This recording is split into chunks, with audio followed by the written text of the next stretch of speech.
Andy Johnson, Minnesota State University. We are looking at developing critical thinking skills in reading instruction.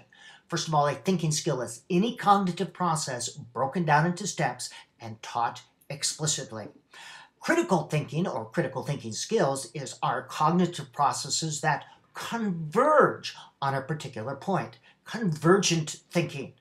Versus creative thinking skills that we looked at in the last video are those processes that divergent thinking, going into many paths. All right, here are some critical thinking skills. Here are the cognitive processes defined, broken down into steps, and here are the thinking frames that we use to teach them. These make great posters when you're teaching them. Put them on the bulletin board or on the wall someplace. You can stop the video and look at these if you want. They're also described in my book, Up and Out, using critical and creative thinking skills. All right, decision-making, ordering, evaluation, critique, or creating groups, process, thinking frame, teach explicitly using the elements of effective skills instruction. And here is a demonstration. I want students to be able to order or use the process of ordering. And it is also one of the core standards, by the way. Generate a list of events first, look at the criteria, put events in order from first and last based on that criteria. There is the thinking frame, and I like to use some sort of graphic organizer where they generate a list first.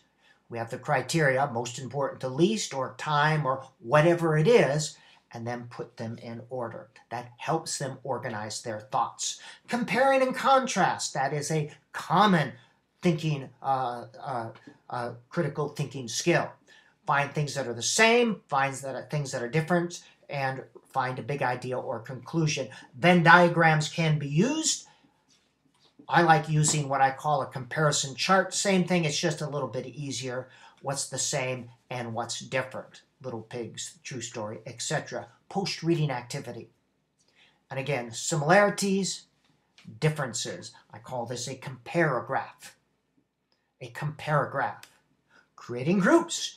Generate a list of things from the story, put them in groups, describe the whole in terms of groups. There is the thinking frame. Evaluation and critique. Make a formal critique based on a set of criteria.